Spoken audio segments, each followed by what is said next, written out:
Prepare for what's coming and dominate in economic winter. Stand strong and thrive by showcasing your great products and services globally through the Black Business Network and Black Business Olympics. The Black Business Network has showcased over 2,000 companies with over $7 billion in sales each year. Over 10 million attendees have viewed the rebroadcast each month. Through the Black Business Olympics, unique styles of business training and mentoring are turning students into business owners and entrepreneurial warriors who will dominate in any economy. Gain the ultimate advantage of the Black Business Olympics, 7 days of unbelievable topics and speakers speaking around the globe. Donate your time and experience to provide expertise and scholarships to students worldwide and change the world. Now, more than ever, new insights, tools, strategies, and capabilities are needed. This is your chance for a major presentation to the world. Fill out the form and join the more than 2,000 speakers who have presented to over 200 countries. Join the Black Business Network streaming live into the Metaverse, STEM City, Black Multiverse Enterprises, Hulu, Amazon, YouTube, iHeartRadio, Apple, Facebook, LinkedIn, Pod TV, IBM TV, Spotify, and Google Podcasts. Sign up today. Spaces are limited, and we will see you there.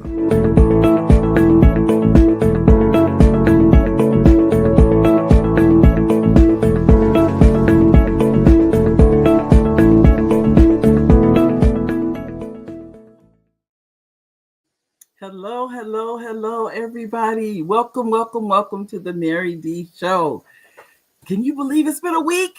I tell you, it seems like, maybe it's my imagination, but it's time speeding up because we just had Christmas not too long ago, and tomorrow will be April of 2025. So it's going fast, ladies and gentlemen. Just know you have time to do whatever it is you want to do, whatever dreams you have.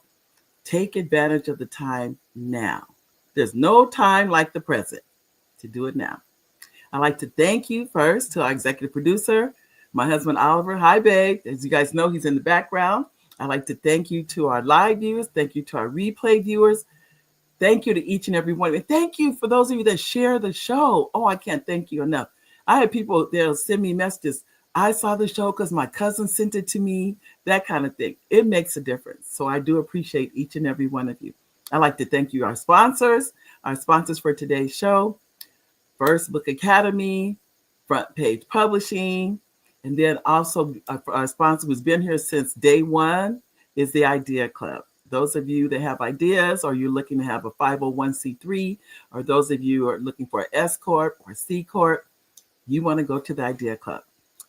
Now, ladies and gentlemen, today I can tell you, I am so excited about this lady. Oh, this young woman is, I'm going to say phenomenal, because even many of the people always think, oh yeah, Mary, you know all about social media and everything. And I'm like, no, I don't. But I can tell you one thing. I love social media because I'm going to tell you what I like about it more than anything else. There are no more barriers to entry. That's what I love about it. There are no more barriers to entry. What that means is it's open to any and everybody. Think about Facebook is free. Instagram is free. So these social media platforms are free. So if you have an idea, you can share it and other people can learn from it, or they can, maybe it's cooking, maybe it's a recipe you have. You can do all those things. So that's why I really like, I'm so excited about having her here and really educating on us on what's important about social media. And what really, she's a branding expert, but she's going to share more with you. But I'm going to read you her bio, because when I tell you we are in for a treat, we have a powerhouse in the show with us today. And I'm going to say her, I hope I say it right, Deonna. If I did, you can correct me when she comes on. I'm going to let her, if I said it wrong. She is a brand strategist, a designer, a writer, a self-proclaimed black sheep since 1986, the owner of BrandSmash Studios, a company on a mission to make black sheep creators unemployable through world building and fresh sales tactics. Just reading that excites me, ladies and gentlemen, because, anyway, I'm going to keep going. She is fueled by the conviction that we are born limited edition.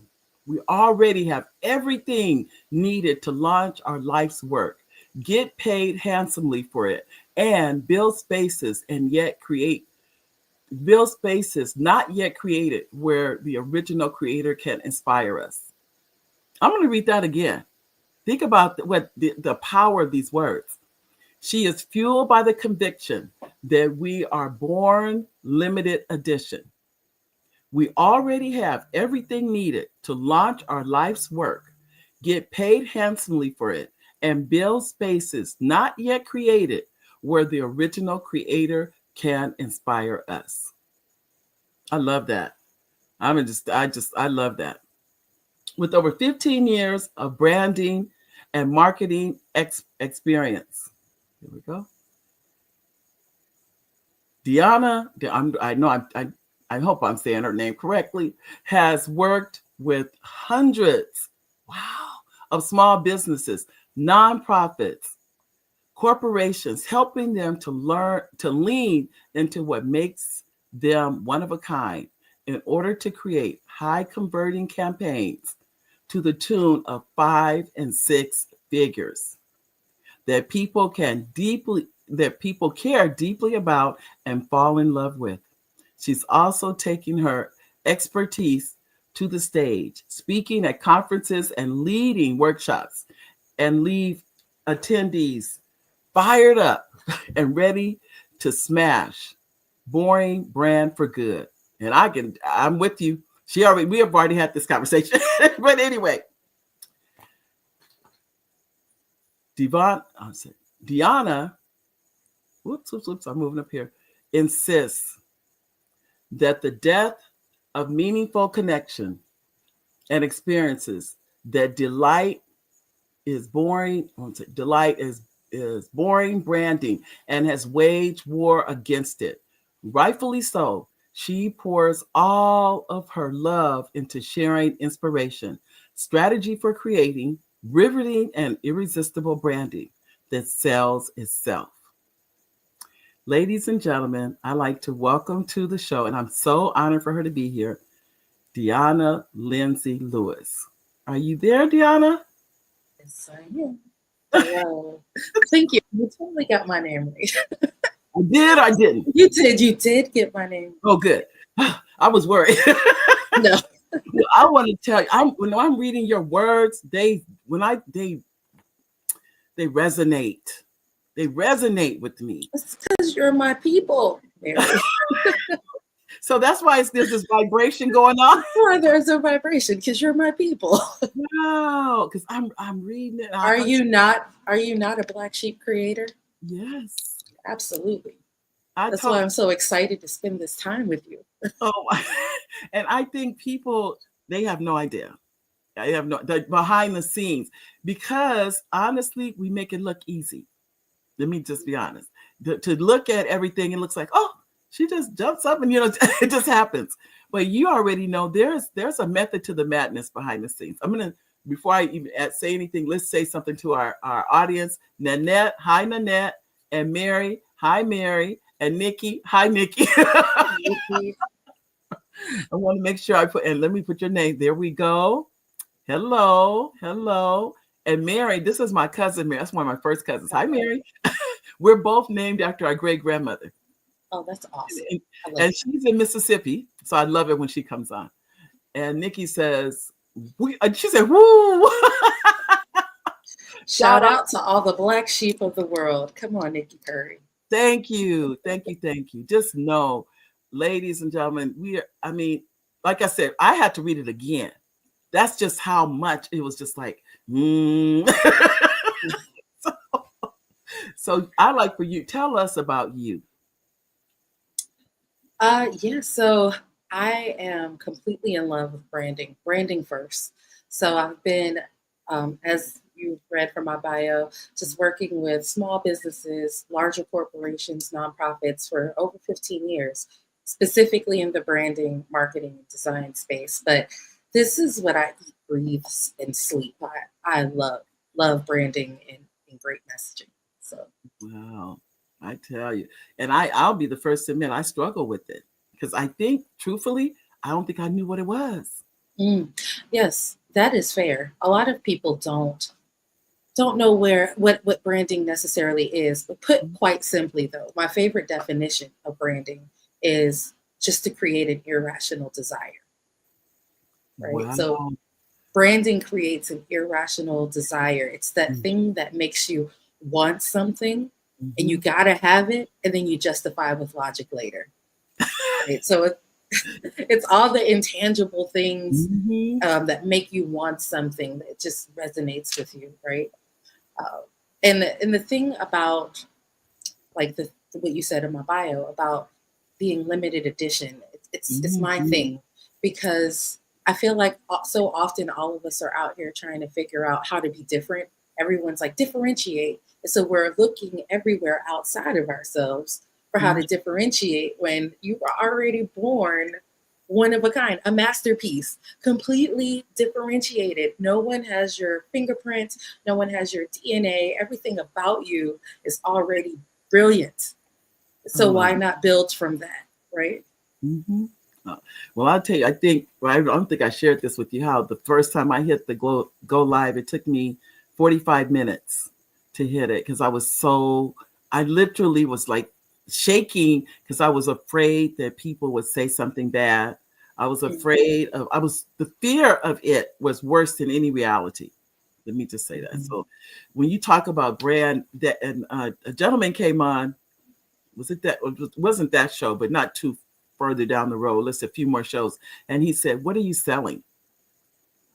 And I remember that. And I said, "Oh." And I was like, I wasn't selling anything. That was the question. Do you know, he probably doesn't, I don't know who that was, but he probably changed my life. And I didn't know it because he made me think, what am I selling? And at that time, I think it was just me. I was selling me, but I didn't know that that's what I was selling. Absolutely. Absolutely. There's a fourth one. There's a bonus one in here, but I always say that everyone is selling one of three things, and secretly there's four, and I'm gonna give you the secret fourth one. Okay. But you're either selling a movement, a transformation, a lifestyle, or the fourth one is, and this is what everyone should try to sell, it's an identity. Right? That identity piece is probably the most important one because that is why we buy. That is why people buy. That is why people tune in. We are all wanting to buy an identity. Like it's the thing that I say. No one buys. What is the watch? The Rolex. No one buys a Rolex simply because they need to tell time. Right? We can tell time on our phones. Right. People buy a Rolex because they're buying the identity, the status, what it means to be someone who wears a Rolex. So even when you're thinking about building your brand, one of the questions that I like to ask is, what does buying your brand say about the person buying? Like, what are they actually buying? What identity are you selling? Wow. You're giving me, it's already in my head of thinking about this because I really haven't thought about it. It wasn't like this was a thought as to what, as we talked about the Mary D Welch brand. What is that brand? What is that brand? And we started talking about that behind the scenes, and we had started talking about your audience, right? Right. And so without me, throwing out what we spoke about, the next step, once you know who you're talking to, is to give your audience what I call an elevated description, right? So that's like my audience. I call you Black Sheep Creators. That's Right. an elevated description. So when I say it, you recognize that I'm speaking to you, Mm-hmm. right? Those are my people. So as you think about who you're talking to, who are your people? What's that? It's that elevated description that when you say it, they know immediately that you're talking to them. And a good test to see if you've got something really great is the t-shirt test. Is it something that someone would want to wear on a t-shirt? Would they buy the t-shirt? Wow. That's a And good then one. you've landed on your natives. Yeah. Because I'm thinking of of the things I bought for different things I've been a part of, because it shows that connection to that. I call them tribes. I call them Yes. that we Yes. have different tribes. I'm connected for different reasons, but Absolutely. they're And all community. Mm-hmm. I love, so tribes is one of those words. I agree. I think that when it was first introduced, the meaning of it was still potent, but it's one of those things now that's gotten used so much that I think it's lost its Mm-hmm. potency. So that now I think people use tribes in exchange for target audience, right? Correct. And so to kind of offer a bit of distinction there, when I say sell an identity, what you're really selling is belonging, right? Mm-hmm. Which is what tribes is rooted in, to feel like you belong to something or a Right. group of people. So absolutely. That's real. Let me. So for anyone here who is, let's say, you want to start. Oh, let me say before I go on. I see we have a couple of the comments. I want to make sure we get our comments in. And Nikki. I know you. I'm so glad to see you. And Nikki is saying, she said she's one of the best to ever do it. Oh, I tell you. Well, I'm gonna be honest with you, Nikki. I've already told her we're gonna work together. We are going to work together. And then Linda, hi Linda, I haven't seen you for a while either. How are you? You said you like Nike shoes. Like Nike shoes branding. Absolutely. Nike, brilliant branding. I talked to, this was some cousins. All of it was three girls, beautiful girls. All of them had on Nike shoes. It was almost like, if I'm not wearing Nike, then I'm not wearing shoes. So that brand of Nike is so potent and so strong in our society. They have done an excellent job of that. In my, They absolutely did, and nothing catapulted that until they partnered with Jordan. Yep.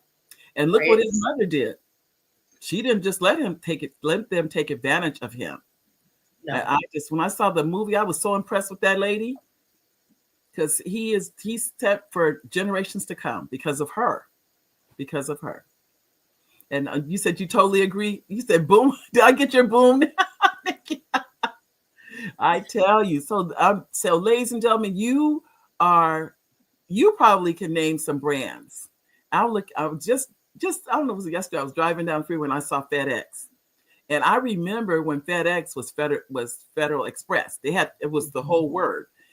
And now it's shortened to FedEx, which is nothing wrong with that, but it really shows you how somewhere in this cycle of that corporation, they've decided this is what and you probably, I don't know if you agree or not, that shorter is better. Do you think so? I think so. Okay. So I think there are a couple things that happen, right? Okay. Even in particular with, let's say, FedEx. Once you become an established brand and your branding starts to catch on, when you've done a good job of cultivating that world, then your community starts to tell you what your branding is. Wow. I believe, honestly, even in the world of FedEx, that we shorten things, and then they're like, hey, I guess we're FedEx. But not to dive too technically into FedEx, they also have, again, I'm a brand geek, but they have one of the most beautiful brand architectures. Like, I don't know if you know or pay attention, but they've got like FedEx, ground, FedEx shipping, and all of these have different colors, different variations on the logos to solidify that branding. So I think that that's another reason why they ended up shortening it, because of the different departments as well. Okay. Well, they've done an excellent job. I mean, we see. I think now, as I look around, I see it, but it's so much part of our world until I don't see it. If that makes sense, it's become. When I see a FedEx truck, I'm like, I see them all the time. So it's not like it's anything. They're always, or Amazon. I use Amazon. Amazon trucks are in the neighborhood every day. So I do see it, but I don't see it. I mean, I think the thing about that though is you don't need to see it until you need to use it. Like, they just hope that when you need to send a package, that they're the first person you think about. Right? Yes, I do. But I noticed, and I don't know if there's more. Well, the holidays, it's like they're going 24 hours a day, it seems like. But I know there's so much a part of our world now, because I remember when they weren't. It was just all we had when I was growing up was the post office. That was it. And maybe UPS. What can Brown do for you? It came later. But the one that forever and ever in a day, before all these other companies even materialized, it was just, you had the US mail. That was it. Right. Mm-hmm. Absolutely. For sure. So they're rebranding. I think they've rebranded, I should say. The mail, they changed. It's been a long time since I remember when they didn't have the logo they have now. So so I think when you said that about the brands that your audience is going to tell you, even now I go to different places and they call me Dr. Welch all the time. Now I've never said my name is Dr. Welch, but the audience is telling me because of your information. Well, I'll be honest, I do have an honorary doctorate. But I don't tend to use it. I don't really, because I feel like I have so many friends that went to school for 7 years or more to get their doctorates.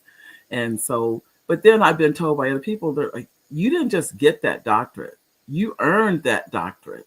That's what you're forgetting. They didn't just throw those out. I mean, you had to earn, that kind of thing. But it's so funny when they call me that, I think and it really is an honor, to be honest, when they even say that. So I would say, but I've never have said that that's what I am, though. It's what they have said as my audience. They've said that that's what I am to them. So I would actually challenge you a little bit to consider that.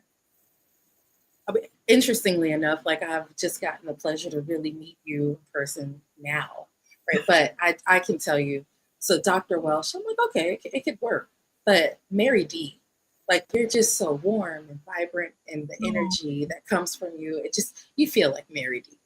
Just immediately put everyone, at ease and comfort. So I think you'll just have to, balance that out with what it is that you're wanting to lead with. Right. I'm okay. I think I'm still trying to figure me out. I'm sure maybe you hear that from your clients. Absolutely. That's how I feel. I feel like I'm still trying to put the pieces together as to because I have my hands in so many different I always say my projects have projects. That's what because you're a true creator. You're a creator. I didn't know that. I did not listen. That I cannot tell you how often that happens. Really? But you are like, yes, I've only known you for 5 minutes and I knew that you were a creator. Right? So, absolutely. It's a gift, right? It's a gift. It is. And I thank God I gave myself a chance to find it. Because as I mentioned to you, when I retired, I didn't know. And it would be 5 years after I retired before I wrote my first book. So it wasn't like, oh yeah, I'm retired to write. I've heard people say, I'm retired to write a book. That's not my story.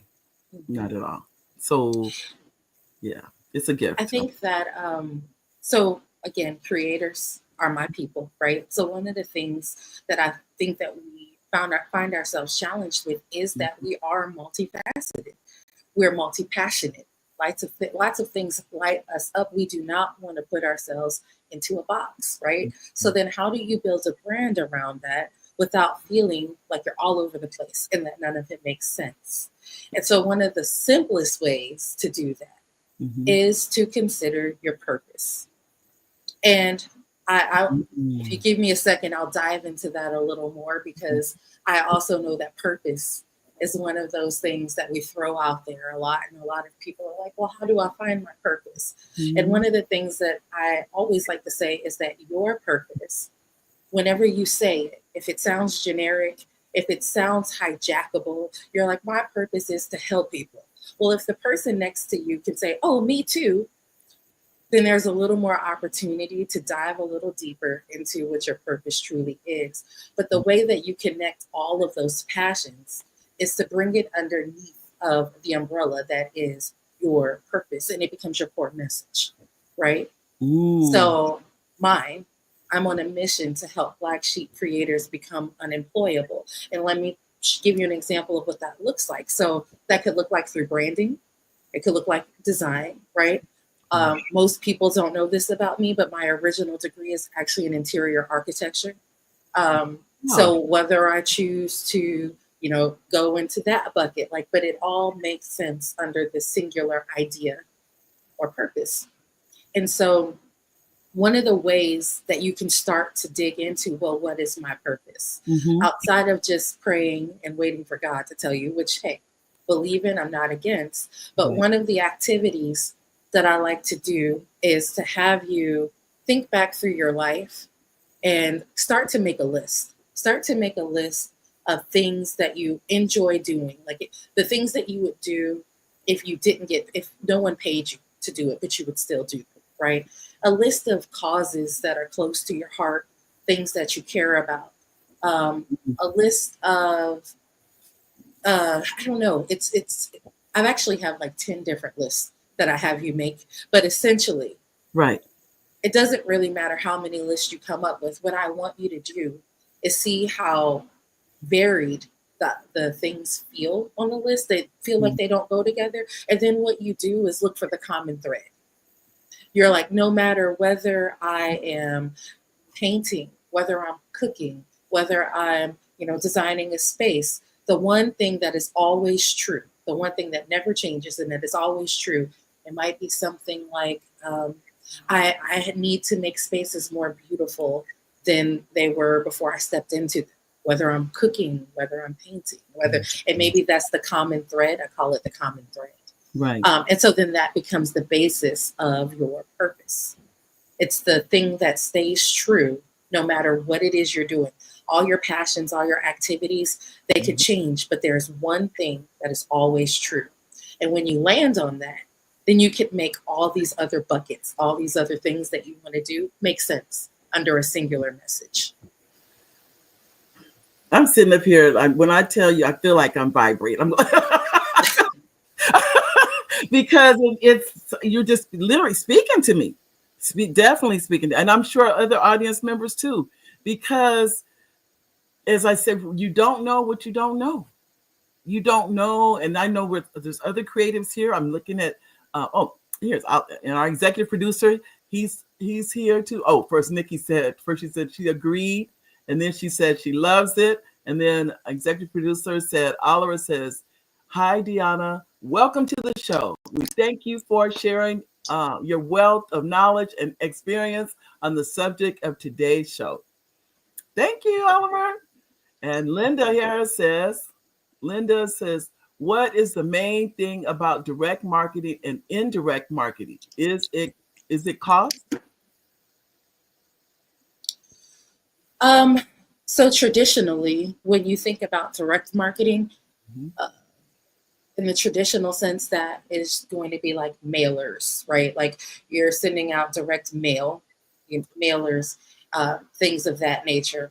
And now with this online world, we've since switched to things like social media, things like that, which could feel more indirect as far as I'm not physically sending you anything, right? So I wouldn't necessarily say cost. I wouldn't say cost. I would say the main difference is it's just, approach. I think that it's healthy to have a good mix of both, especially in a world now where we're so disconnected, that everyone, if you could surprise someone with something in the mail, a good like personalized postcard. Those are the things that really make you stand out when everyone is trying to switch to digital.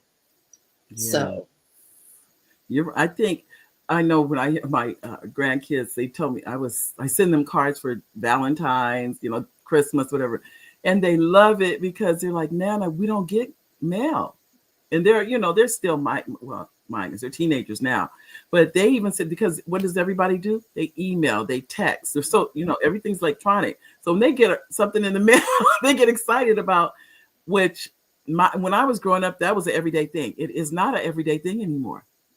absolutely. So what you're saying means it really does make a difference when people, number one, you have to take the time to sit down to write the card. That took time. And I think what we're starting to appreciate that when you do receive a card or a letter or something from someone, they took the time to do it. Yes. I So see that Linda had another question, but I'm not quite sure I understand the phrasing. I guess getting, is it cost getting? Is that what it is, Linda? But she had another comment. It's the last one. Oh, is okay. it getting your brand out to determine it stays in the self-consciousness and is pulled out when needed? And then I'm not sure if I'm not. Oh, is getting your brand out to determine it stays in the self-consciousness. Is it pulled out when needed? So you saying it's the brand pulled out, or is it the Linda? Because we want to make sure we answer your question. And Miko is she's a creator. I can tell you now. She's a filmmaker. We've both been in screenwriting classes together. And so Miko says, I love it. I knew you would, Miko.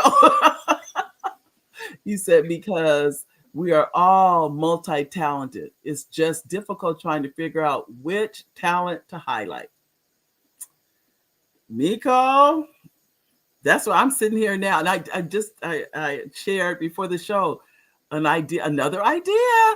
And that's one thing I'm not lacking is ideas about things going on. And it's so many. It's like, Lord, thank you.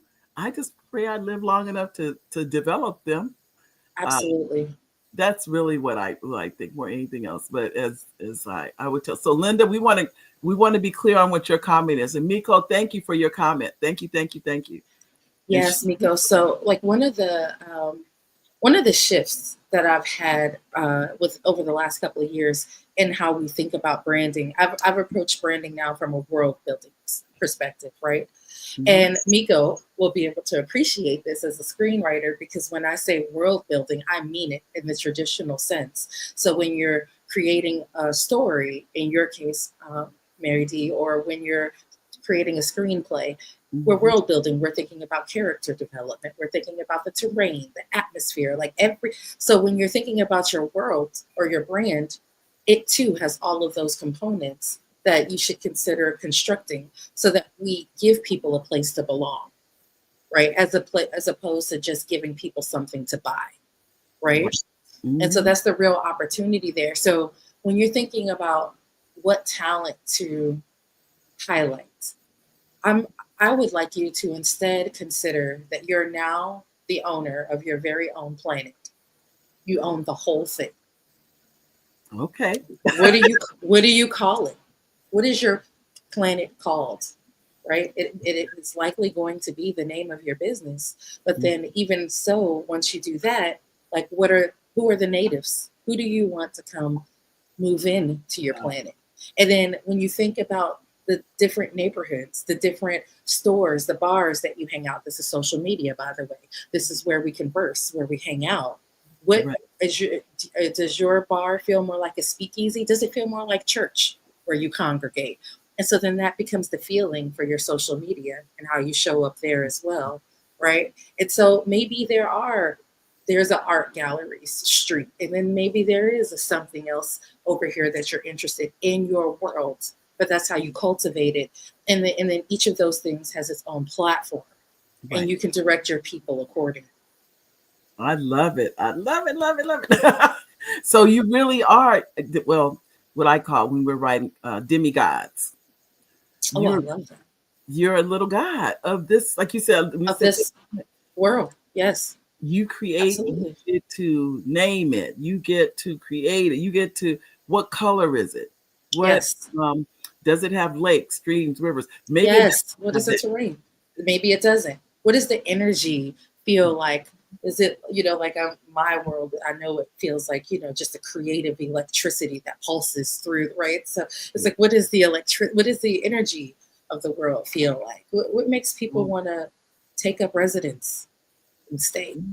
What if it doesn't? I mean, what if it doesn't have gravity? We take all this for granted anyway. Yes. What if there is no gravity?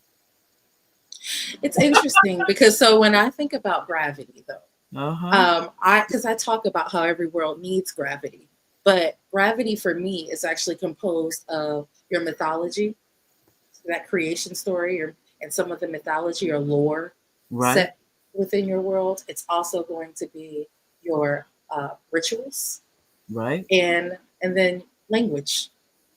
Those are the things. Gravity is what makes a world believable. Yeah. Oh, definitely. But then if you think about how many languages are there on this planet, think about just That's that fair. alone. Absolutely. That this planet is God's world. This was His creation. That's right. He didn't need to sell us on anything, though, right? No. Or maybe, So, but yes. But I'll think about. I mean, just anyway. That's why I often think that we are a ball, and there's nothing holding us up. There is nothing, and not one drop of water falls off. Think about that. That to me has always been fascinating. They're not the biggest the ocean is, lakes, rivers, streams, not one drop leaves this planet. That's just fascinating. But that's the world. I mean, you can create that world for yourself. I've never thought of it like that. I've never thought of it like that. Well, tell me, how, if someone's brand new to they've never they have ideas about what they want to do, where would they start? So again, I would start with thinking about that purpose, because it will become the basis of your message, your big idea, right? If you create a big idea, I like to turn that into what I call a sticky concept, right? Sticky concept, because there's a difference between an idea and a concept. An idea might be, I don't know, I want to teach people how to start gardens. A concept is, I don't know, huge giant vegetables as the name of a business, right? Where I'm going to teach you how, the concept is teaching you how to grow huge vegetables in your own backyard, right? That is the difference between an idea and a concept. An idea is, I want to start a restaurant. A sticky concept is something like The Lost Kitchen, which just happens to be one of my favorite shows. And I don't know how many of us know about how The Lost Kitchen works, but it is this very small restaurant in Freedom, Maine, where everything is farm to table. All of the meals are local. All the food and ingredients, from the flowers on the table to the plates that you eat on, are locally made, locally grown. And all of the meals, there's no menus. You come in and you sit down to like a, I don't know, 7 or 10 course meal. You eat what's presented. There's only 50 people who could be in the restaurant on any given night. And the only way to get an invitation is to submit a postcard. Wow. Right? It's unique. Right. It's a difference between an idea and a sticky concept from which you can build an entire world. Or, so start with your message. Think about who you're talking to with that message.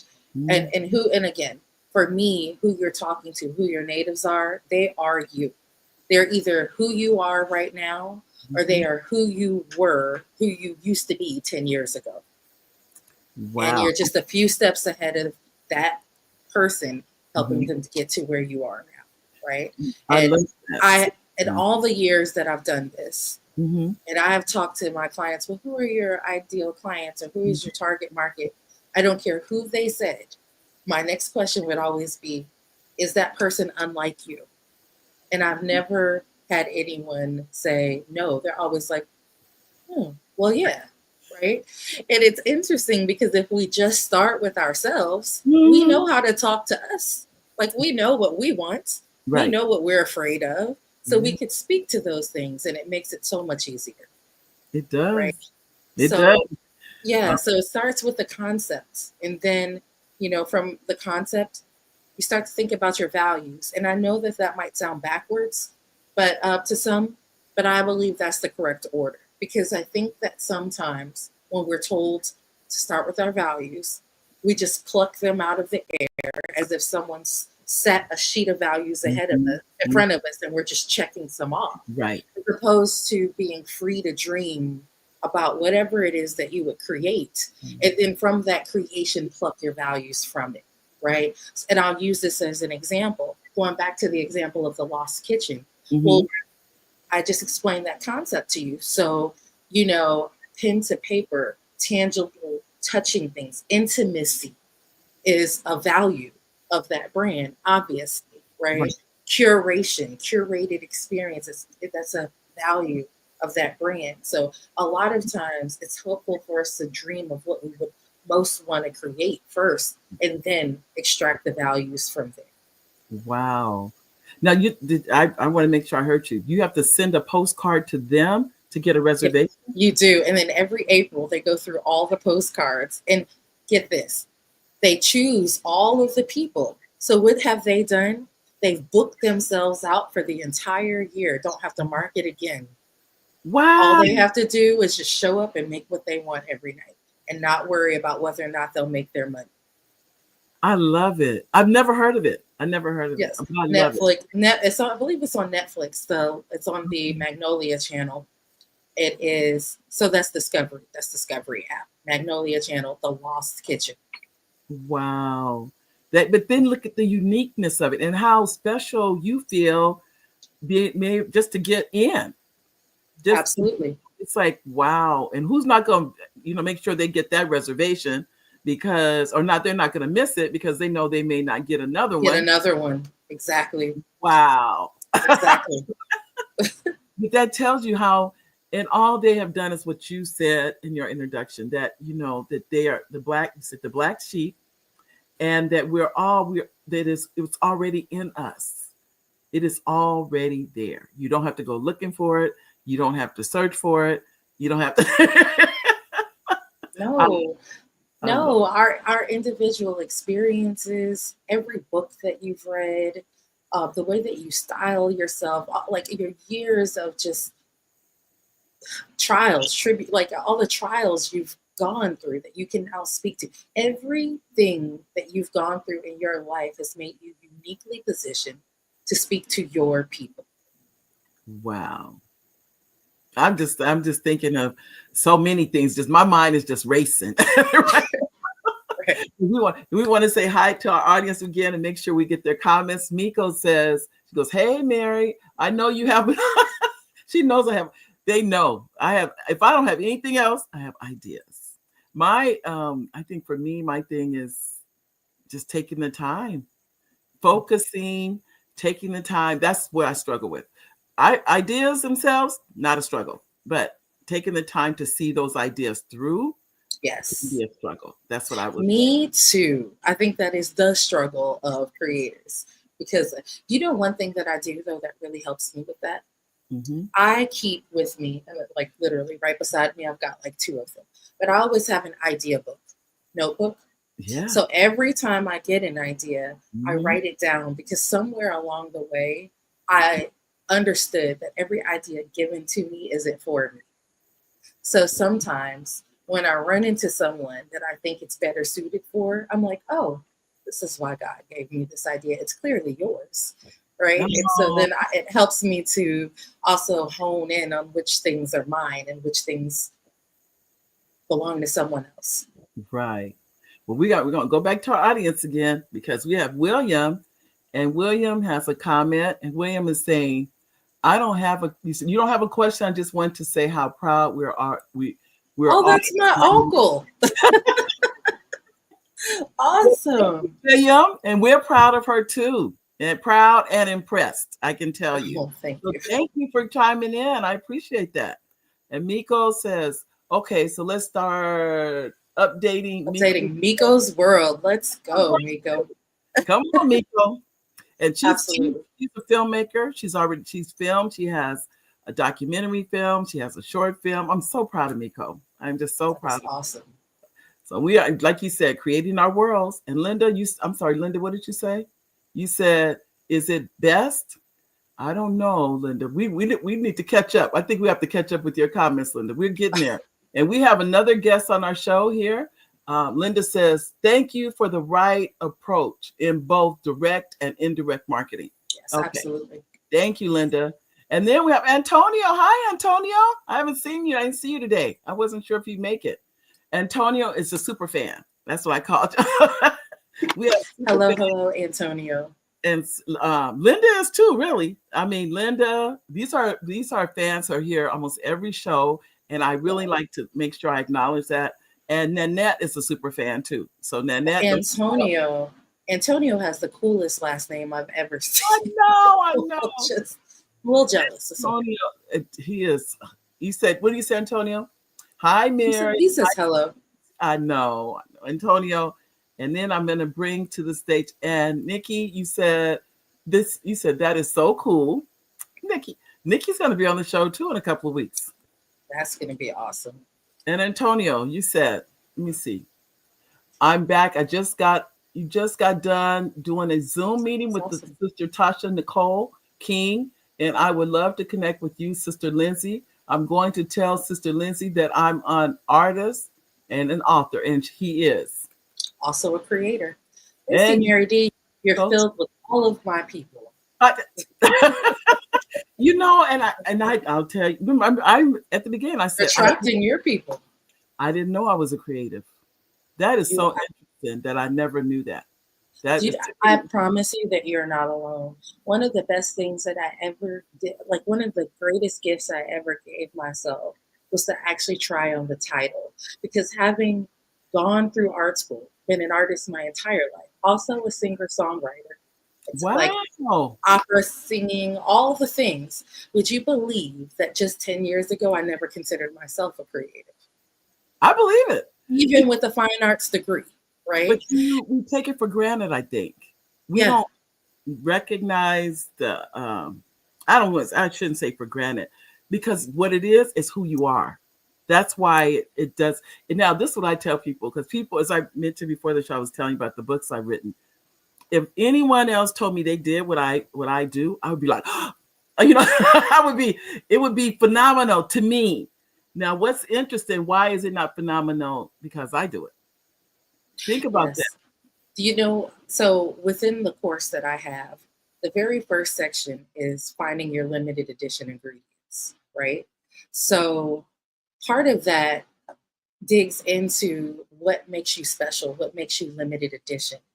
And very often we cannot see what makes us special. We can't find the gold because we just feel like this is what we do every day. There's nothing special about what we do, right? So that's one of the hardest things, is to look at self and figure out what makes you special and find the gold. I literally have an entire private podcast devoted to helping you mine for that gold and seeing the extraordinary and what feels like the ordinary. Wow. Woo. It's there for everybody. It's not just there for a few. It really is in all of us. Isn't that? Absolutely. That's what to me is just like, wow. But I think with all the stimuli, with TV, social media, the texting, the emailing, all of these things, I think it makes us not, I'm going to speak for me. I have to get quiet. Mm-hmm. I have to get, for myself, like when I drive in the car, I don't really have the radio on. I could have it on, but I think I like that quietness of just being there and just the quiet. I can't even explain it. And I think for me, I'm learning where's that place where you are creative? Where is that Yeah. place? And it's important to claim the title. Try it on.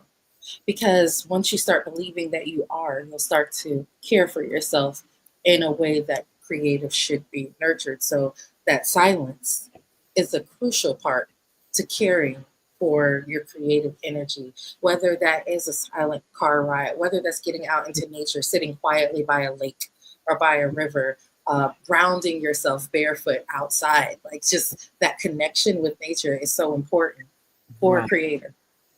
And So it's absolutely. I did, like you said about I didn't know it was called grounding, but when I was a teacher, I worked about 30 minutes from home. So between the time I drove home, I would stop at the park and I would walk in the grass. I didn't know that was I called. still do. Grounding. I didn't know that. Same thing with gardening, just putting your hands in the dirt. Same thing, grounding. But I do it often. I as often as I can not wear shoes.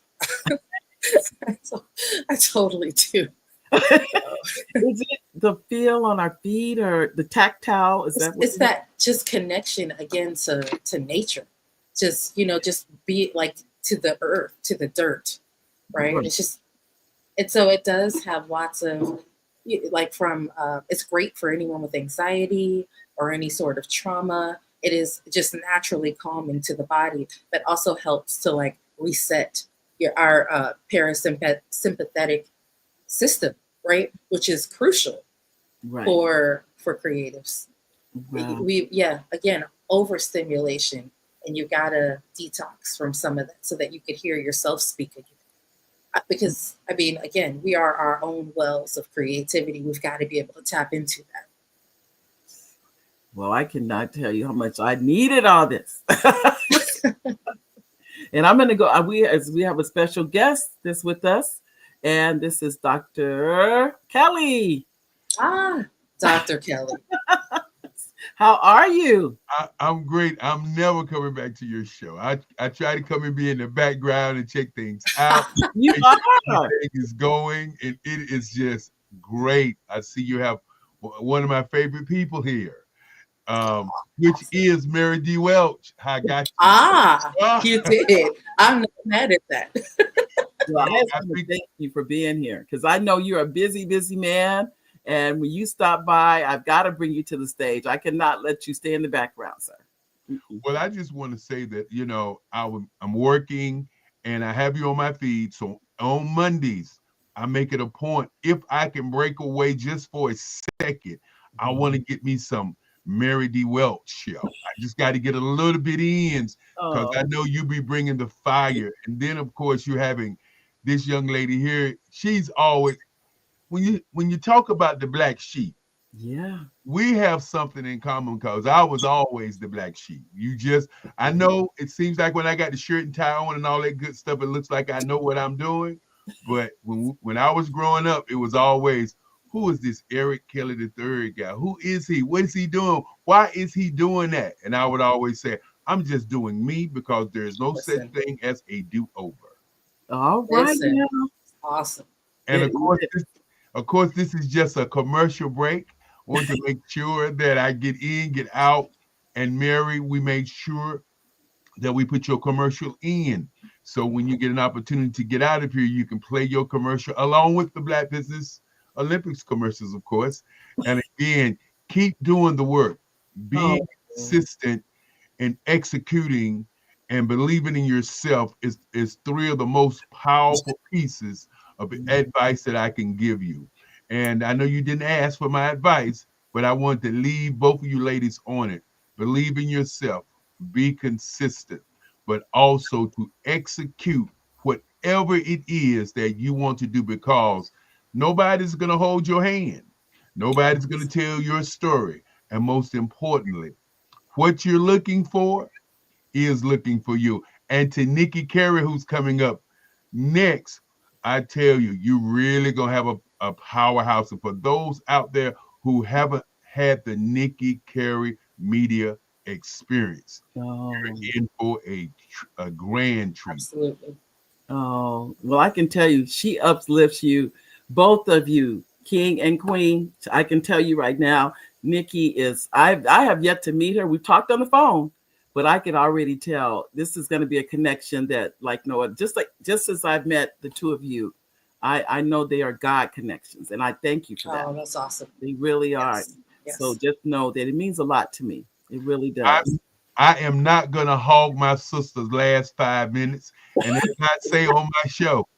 Okay. It's common, and I'll see you on the other side. Bye-bye. Thank you. All right. We have a few more comments. Because I'm going through the audience. They're coming in fast, and I don't want to miss anybody. I don't know that we're going to get to all of them, but I do want to. I'm going to say hi to William again, because William, anytime family comes on, as you know, I said to my cousin, I want to make sure everybody knows that's family.